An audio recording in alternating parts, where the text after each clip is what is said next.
BHK flat with 1110 SFT లో ₹1,00,00,000 మాత్రమే. Bachupally Kennedy global school కి 1 నిమిషం దూరంలో. ప్రస్తుతం మనతో పాటు ఉన్నారు ఏఐ ఎక్స్పర్ట్ సాయి రమేష్ గారు. ఒక్కసారి ఏఐకి సంబంధించిన ఫుల్ డీటెయిల్డ్ గా ఇన్ఫర్మేషన్ అంతా కూడా ఆయన అడిగి తెలుసుకుందాం. నమస్తే అండి. నమస్తే అండి. నేను ఏఐకి సంబంధించి ఒక 2-3 విన్నానండి. ఏఎన్ఐ ఒకటి, ఏఎస్ఐ ఒకటి, తర్వాత ఏజిఐ ఒకటి. ఏఎన్ఐ అంటేనేమో ఆర్టిఫిషియల్ నారో ఇంటెలిజెన్స్, ఏఎస్ఐ అంటేనేమో ఆర్టిఫిషియల్ సూపర్ ఇంటెలిజెన్స్, ఏజిఐ అంటేనేమో ఆర్టిఫిషియల్ జనరల్ ఇంటెలిజెన్స్. అంటే ఏంటండి ఇదంతా కూడా? అసలు ఎందుకు 3 రకాలు? ఏఐ, ఏఎన్ఐ, ఏజిఐ ఏంటి ఇదంతా? ఇవన్నీ అంటే మనం ఏఐలో లెవెల్స్ అనుకోండి. మనకి ప్రెసెంట్ ఏఎన్ఐ ఉంది. It is design for specific task, perform specific task. మనం చాట్ జీపీటీలో ఒకటి అడిగితే అది ఆన్సర్ ఇస్తుంది. మనం ఏం అడుగుతామో దాని వరకు. మనం తెలుగులో ఇచ్చి హిందీలో కావాలంటే అది ఇస్తుంది. మనం ఈ ఇమేజ్ని తయారు చేయమంటే ఆ ఇమేజ్ తయారు చేస్తుంది. ఇలా స్పెసిఫిక్ టాస్క్ కోసం ఏఎన్ఐ. అంటే మనకి ఇంటెలిజెన్స్ కూడా ఎలా ఉంటుంది అంటే జనరల్. ఇప్పుడు మనకి ఏజిఐ వచ్చేసరికి మనం చేసే పనులన్నీ చేయగలుగుతుంది. ఆల్మోస్ట్ మనలాగా డెసిషన్ తీసుకోగలుగుతుంది. అక్కడ ఒక ప్రమాదం జరిగింది, అది వెళ్ళి ప్రమాదమా లేకపోతే వాళ్ళు సెలమెంట్ వేసుకుంటున్నారా అనేది అర్థం చేసుకోగలుగుతుంది. Take decisions also. సిచ్యువేషన్ చూసి మనలాగా ఎనాలిసిస్ చేసి డెసిషన్ తీసుకోగలిగి యాక్షన్ పర్ఫార్మ్ చేయగలిగే స్టేజ్ లో అది ఏజిఐ. సూపర్ ఇంటెలిజెన్స్ వచ్చేసరికి ఏంటంటే మనకు మించి నెక్స్ట్ లెవెల్ అయితే. సో ఇప్పుడు మనకి దేనికి ఎన్ని రోజులు పడుతుంది అనేది చాలా ఇంపార్టెంట్. ఇప్పుడు ఏ స్టేజ్ లో ఉన్నామండి? ఆల్రెడీ చూస్తున్నాం. ఏఐ టూల్స్ అయితే ఆల్రెడీ మీరు రెగ్యులర్ చూస్తున్నారు. ప్రతి పర్పస్ ఏదో టూల్ ఉంది, అది ఒకటి స్పెసిఫిక్ టాస్క్ పర్ఫార్మ్ చేస్తుంది. అది మీరు ఇప్పుడు చూసేది అదే. నెక్స్ట్ ఏజిఐ అంటే మనతో పాటు మనం చేయగలిగే పనులు చేయగలిగేలాగా. మీకు ఎగ్జాంపుల్ ఎలా చెప్పొచ్చు అంటే, ఇప్పుడు ఒక మ్యాథ్స్ ప్రాబ్లం ఉందండి, దాన్ని సాల్వ్ చేయడానికి 15 years పట్టింది. దాన్ని ఒక సూపర్ కంప్యూటర్ అతి తక్కువ టైంలో దాన్ని సాల్వ్ చేసింది. ఎవరికైనా అంత టైం పట్టేదాన్ని అంత అడ్వాన్స్డ్ గా చేయగలిగేలాగా. నెక్స్ట్ ఏఎస్ఐ ఇక మనకు మించి. ఇక్కడ ఏంటంటే ఇప్పుడు ఈ స్టేజ్ నుంచి ఈ స్టేజ్కి వెళ్ళడానికి ఒక 5 years పడుతుంది. అక్కడ నుంచి మనం ఏఎస్ఐ చూడాలి. బేసిక్స్ అంటే ఇప్పుడు మనం ఇప్పుడు ఎలా అయితే ఏ టూల్స్, వాటి ప్రయోజనాలు ఏంటి, భయాలు ఏంటి అనేది చూస్తున్నాము, అలా ఏఎస్ఐ గురించి మనం పూర్తి చూడటం ఇంకో 10 years. అంతేనా? ఇంకా ఇవన్నీ బేసిక్ రీసెర్చ్ స్టేజ్ లోనే ఉన్నాయండి. సో త్వరలోనే అయితే ఏజిఐ, ఏఎస్ఐ రెండు కూడా చూసేయగలుగుతాం. General intelligence, super intelligence. అవునండి. ఇప్పుడు ఓపెన్ ఏఐ వాళ్ళు మా ప్లాన్స్ ఇవి అని చెప్పి ఒక 6 levels ఇచ్చారు చాట్ జీపీటీ వాళ్ళు. ఫస్ట్ లెవెల్ 1 ఏంటంటే చాట్ బోట్ ఏఐతో కాన్వర్సేషన్ చేయడం, ఇదంతా మనకి లెవెల్ 1. నెక్స్ట్ లెవెల్ 2 ఇదేంటంటే హ్యూమన్ లెవెల్ ప్రాబ్లమ్స్ సాల్వ్ చేయగలుగుతుంది. లైక్ ఇప్పుడు ఫర్ ఎగ్జాంపుల్ మనకి ఏదో ఒక ఇష్యూ ఉంది. ఇప్పటివరకు ఏంటంటే జనరల్ గా మనం ఏదో చాట్ చేసేస్తుంది, దాని పర్ఫెక్ట్ యాక్షన్ లెవెల్లో కూడా చేయగలిగేలాగా మనకి ఏదో ఇన్ఫర్మేషన్ లాగా కాకుండా అది నిజమా కాదు. ఇప్పుడు మనకి కొన్నిసార్లు ఎలా ఉంటాయంటే కొన్ని ట్యూటోరియల్స్ చూస్తాం. ఇప్పుడు అలాగే చాట్ జీపీటీ అడిగాము, స్టెప్ బై స్టెప్ ఇచ్చింది, కానీ చేసేటప్పుడు ఆ స్టెప్ కనపడలేదు అనుకోండి, అది చేయగలమో మళ్ళీ ఆగిపోతాం ఎక్కడో చోట. అంటే మనం చాట్ జీపీటీని వాడుకున్నా దేన్ని వాడుకున్నా ఇన్ఫర్మేషన్ తీసుకున్నాక మళ్ళీ అది ఎగ్జిక్యూట్ చేసి రియల్ గా అప్లై చేసేటప్పుడు అది పనికి వస్తుందా పనికి రాదో తెలియదు. అది మళ్ళీ పర్సన్ టు పర్సన్ రకరకాలుగా వేరీ అవుతుంది. ఇది ఏం చేస్తుంది అంటే మనల్ని అర్థం చేసుకుని మనకి సరిపడే పర్ఫెక్ట్ సొల్యూషన్ని అది ఇంప్లిమెంట్ చేసేటప్పుడు వచ్చే ప్రాబ్లమ్స్ కూడా అనాలిసిస్ చేసుకుని, అది టూలా ప్రోడక్టా అది డిపెండ్స్. అగైన్ ఏదైనా ఉండొచ్చు. టూల్ లాగా ఉండొచ్చు, ఒక ప్రోడక్ట్ అయి ఉండొచ్చు, ఒక రోబో అయి ఉండొచ్చు. ఇప్పుడు మనకి ఇంట్లో పనులు చేయడానికి ఎలా అయితే రోబోస్ వస్తున్నాయో వాయిస్ కమాండ్ తోటి పనిచేస్తాయండి ఇప్పుడు. అవునండి, అదేనండి. నెక్స్ట్ లెవెల్ మనకి ఏంటంటే మెషిన్స్ అన్ని కూడా యాక్షన్స్ చేయగలిగేలాగా. ఇందాక మీరు చెప్పినట్లుగా ఒక ఫైర్ యాక్సిడెంట్ జరిగితే అది ఫైర్ యాక్సిడెంటా లేకపోతే అక్కడ ఏదైనా చెత్త తగల పెడుతున్నారా అనేది కూడా చూసుకుని అర్థం చేసుకుని యాక్షన్ తీసుకోగలిగేంత అడ్వాన్స్డ్గా ఇంకొక లెవెల్. అంటే ఇంకా ఆల్మోస్ట్ మనిషి ఆలోచించినట్టు ఆలోచిస్తుంది, అంతే కదా. ఇప్పుడు వాళ్ళందరూ వర్క్ చేసేది ఒకటేనండి.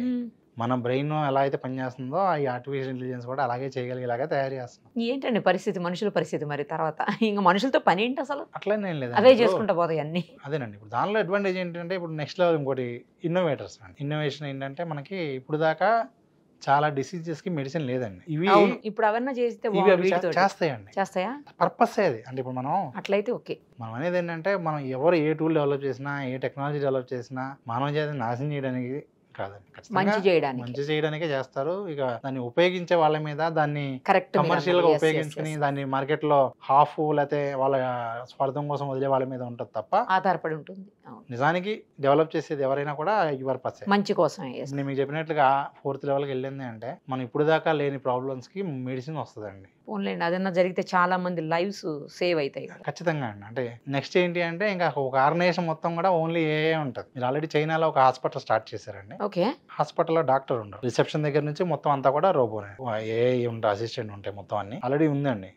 దాని అడ్వాంటేజ్ ఏంటి, డిసడ్వాంటేజ్ ఏంటి అంటే పీపుల్ ఎంతవరకు ట్రస్ట్ చేస్తారనేది తెలియదు. But it is already there, already setup అయింది. కానీ ఎంతమంది ట్రస్ట్ చేస్తారో తెలియదు. ఇంకా ప్రస్తుతానికి అంత యాక్సెప్టెన్స్ ఉండదు. కానీ అడ్వాంటేజ్ ఏంటి అంటే ఒక డాక్టర్ 1000 మందిని చూసిన టైంలో ఇది 10,000 మందిని ట్రీట్ చేయగలం. ఇట్లా మనం టెక్నాలజీలో ఏ రోజు అంటే అదే ఇప్పుడు పేషెంట్ వెళ్తాడండి, తనకి ఏదో ఫీవర్ ఉంది లేకపోతే ఇంకా పొట్ట నొప్పి ఏదో చెప్తాడు, నార్మల్ గా అర్థం చేసుకుని దానికి సరైన మెడిసిన్ ని అప్పటికప్పుడే సజెస్ట్ చేస్తుందా? అదేనండి, మొత్తం టైం తీసుకుంటుందా?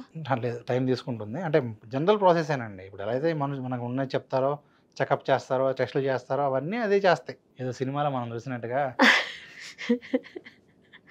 అమ్మో ఏంటండి. అంటే నేను రీసెంట్గా ఒక వ్యక్తిని కలిసినప్పుడు తను కొన్ని ఎగ్జాంపుల్స్ చెప్పాడండి. ఎట్లా అంటే ఇప్పుడు మనం పాతాళ భైరవి సినిమా చూస్తుంటాం. పాతాళ భైరవి సినిమాలో మాంత్రికుడు దండం పట్టుని ఓం భీం బుష్ అనగానే అక్కడెక్కడో జరిగేది వీడియో కనిపిస్తూ ఉంటుంది. అది మీ చేతిలో ఉన్న సెల్ ఫోనే కదా. మీరు పిన్ ఎంటర్ చేస్తారు, మంత్రం పిన్ను. మీ ఫోన్ పిన్ ఎంటర్ చేయగానే ఎక్కడి నుంచో వాళ్ళతో వీడియో కాల్ మాట్లాడచ్చు. సేమ్ అట్లాగే రాబోయే రోజుల్లో మనుషుల్లో ఇప్పుడు already Elon Musk chips insert చేసి ఎవరైతే పెరాలైజ్ అవుతారో వాళ్ళు కూడా లెగిసి తిరగలిగేలాగా చేస్తున్నారు. ఎవరైతే ఇంకా కొంచెం చేయగలుగుతున్నారో అవన్నిటికీ కూడా ఇప్పుడు అంటే హాఫ్ ఆఫ్ ద పార్ట్ మనకి రకరకాల మెషిన్స్ తో ఫిల్ అవుతా వస్తుంది. సగం మంది పైగా ఏదో ఒక రోబోటిక్ పార్ట్ ఉన్న వాళ్ళు వస్తారు. అంటే ఎవరు మనుషులు ఎవరు రోబోలు అనేది అర్థం కాదేమో ఇంకా మనకు. ఆయన కొంచెం స్పిరిచువల్ పర్సన్. ఆయన కూడా ఏం చెప్పారంటే మనం అనుకుంటున్నాం మనం టెక్నాలజీ డెవలప్ చేసామని, కాదు మనమే ఎవరో తయారు చేసిన రోబోలు కూడా అయి ఉండొచ్చు కదా. ఇదే గేమ్ అంటే చిన్న చిన్న కనెక్టివిటీస్ చాలా డిఫరెంట్గా ఉంటాయండి. ఇప్పుడు అప్పట్లో అందరూ భయపడ్డారు కదండి కంప్యూటర్స్ వస్తున్నప్పుడు. కంప్యూటర్ కూడా కాదు, క్యాలిక్యులేటర్ వస్తున్నప్పుడు కూడా భయపడిన వాళ్ళు ఉన్నారు. క్యాలిక్యులేటర్కి కంప్యూటర్కి భయపడుతుంది, ఇప్పుడు ఏఐకి భయపడుతున్న పరిస్థితి ఉంది. తర్వాత ఫ్రిడ్జ్ అప్పుడు కూడా అంతే కదండి, ఫ్రిడ్జ్కి ఏం ఉపయోగం ఉంటుంది అని అన్నవాళ్ళు కూడా ఉన్నారంట అప్పట్లో. కానీ ఫ్రిడ్జ్ కనిపెట్టిన వాడికంటే మనమే ఎక్కువ లాభం పొందుతున్నాం నిజం చెప్పాలంటే, కంపెనీల వాళ్ళు మెయిన్లీ. ఫ్రిడ్జ్ కనిపెట్టిన వాళ్ళకన్నా కూడా ఆ ఫ్రిడ్జ్ లో కోకోకోలా లేదంటే ఏవైతే ఫ్రిడ్జ్ ను వాడుకుని ఒక ప్రోడక్ట్ డెవలప్ చేశారో వాళ్ళు ఎక్కువ లాభం పొందారండి. నేను ఇప్పుడు కూడా అందరికీ చెప్పే పాయింట్ ఒకటేనండి, ఎన్ని ఏఐ టూల్స్ వచ్చినా ఏమొచ్చినా దాన్ని మనం యూటిలైజ్ చేసుకునే పద్ధతి మీద ఆధారపడి ఉంటుంది. మనం హెల్త్ కి వాడుకోవచ్చు అండి. యాజ్ ఇండివిజువల్ పర్సన్ గా నేను నా హెల్త్ ని మానిటర్ చేయడానికి, నాకు మెంటల్ హెల్త్ ని ట్రాక్ చేసుకోవడానికి ఏఐ టూల్స్ వాడుకోవచ్చు. నేను ఏ ఫుడ్ తీసుకోవాలి, ఇప్పుడు నాకు న్యూట్రిషన్ లేరండి. ఇప్పుడు ఒక హీరోకి న్యూట్రిషన్ ఉన్నారు, ఒక సెలబ్రిటీకి న్యూట్రిషనిస్ట్ ఉన్నారు, నాకు లేరు. నేను దాని గురించి బాధపడాల్సిన అవసరం లేదు. ఒక ఏఐ టూల్ని అడిగితే నేను ఏ హెల్తీ ఫుడ్ తీసుకోవాలో అది ఇస్తుందండి. నాకున్న డిసీజెస్కి తగ్గట్టుగా నేను ఏం తినకూడదో ఏం తినొచ్చో అది ఇస్తుంది. దాన్ని వాడుకోవచ్చు కదండి. సో మెంటల్ హెల్త్కి, ఫిజికల్ హెల్త్కి వాడుకోవచ్చు. అలాగే నా బిజినెస్ ఉంది, నా బిజినెస్కి ఏఐ టూల్స్ వాడుకోవచ్చు. నాకు జాబ్ పోయిద్దని భయం ఉంది, ఫ్రీలాన్సింగ్ చేయడానికి ఇలాంటి టూల్స్తో నేను 10 మంది పని చేసే పని ఒక టూల్ ద్వారా చేయగలుగుతాను. సో నేను చెప్పేది ఏంటంటే ఇందాక మీరు చెప్పిన ఎగ్జాంపుల్ లాగానే ఫ్రిడ్జ్ వచ్చేస్తుందని భయపడటం, లేకపోతే దాన్ని మనం ఏదో అని కన్నా దాన్ని మనం వాడుకుని ఏం చేయొచ్చు అనే దాని మీద కనుక ఆలోచిస్తే, అప్గ్రేడ్ అయితే అద్భుతాలు మనం చూడొచ్చు. పర్ఫెక్ట్ అండి, బాగా చెప్పారు. ఏదైనా కూడా యూటిలైజేషన్ మీదనే డిపెండ్ అయి ఉంటుంది. అది మనం మంచిగా చెడుగా దేనికి వాడుతున్నాం అనే దాని మీదే ఆ ప్రోడక్ట్ వాల్యూ అనేది డిపెండ్ అయి ఉంటుంది. సో నాకు తెలిసినంత వరకు ఏఐ అందరికీ హెల్పే చేస్తుందని, అందరికీ మంచిగా చేస్తుందని, కంప్యూటర్స్ ఎట్లయితే మంచి చేశాయో అదే రకంగా ఏఐ కూడా చేస్తుందని, చెయ్యాలని, దాన్ని వేరే రకంగా వాడకూడదు అని చెప్పేసి, వాడరు అని చెప్పేసి ఆశిస్తూ thank you so much. Thank you. Suman టీవీలో మీ పర్సనల్ అండ్ బిజినెస్ ప్రమోషన్స్ కోసం కింది నెంబర్కి కాంటాక్ట్ చేయండి.